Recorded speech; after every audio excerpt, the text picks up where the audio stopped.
जय हिंद बंधुरा তোমরা সবাই কেমন আছো আশা করছি সুস্থ আছো এবং এসএসসি জিডি তোমার মেডিকেল তুমি ক্লিয়ার করে নিয়েছো। তো বন্ধু আজকের যে ভিডিও হবে এসএসসি জিডিতে 2026 এ কতখানি কাট অফ যেতে পারে, তোমার যদি এই নাম্বার থাকে তাহলে কি তোমার চাকরি হবে কি হবে না, আজকের এই ভিডিওতে আমি সম্পূর্ণ তোমাদের কাছে জানকারি দিয়ে দিব। সেই জন্য ভিডিওকে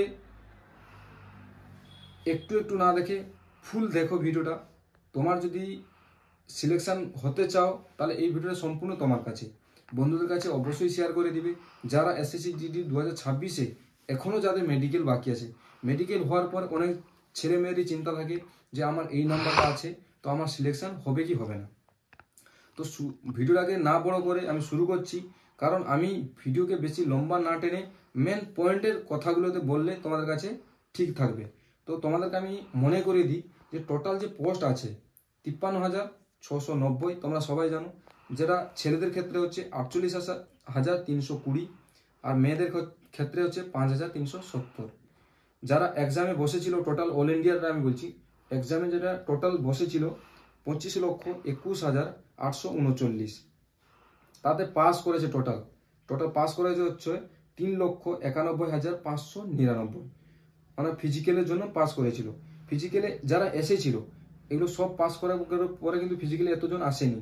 ফিজিক্যালে এসেছিল টোটাল 2,59,359, কিন্তু তাতে ফিজিক্যালে যে টোটাল পাস করেছে 1,26,736। এবারে এর থেকে মেডিকেলের যাদেরকে ডাকা হয়েছে, মানে যাদের কাছে অ্যাডমিট কার্ড গেছে, টোটাল 95,264। কিন্তু মেডিকেলে এত ছেলে মেয়ে পৌঁছাবে না, কারণ 10% আশা করি সব মানে বছরে ক্যারি করে যেটা দেখা যাচ্ছে 10% ছেলে মেয়ে থাকে না, আসে না। তো 95,000 থেকে টোটাল 85,738 ছেলে মেয়ের মতো উপস্থিত থাকবে। আবার 85,000 থেকে তো 85,000 তো ফিট হবে না, কিছু ছেলে আনফিট হয়ে যাবে, ডাইরেক্ট আনফিট হয়ে যাবে। যেরকম কালার ভিশন, কারোর চোখের যেটা কালার ভিশন তাকে ডাইরেক্ট আনফিট হয়ে যায়। কিছু পয়েন্ট এমন পয়েন্ট থাকে যেটা ডাইরেক্ট আনফিট হয়ে যায়, ওটা তো ফিটও না। যাদের হাইপার হার্ট ডিসিজ আছে ওরাও আনফিট হয়ে যায়। এরকম অনেক পয়েন্ট আছে যেটা আনফিট হয়ে যায়।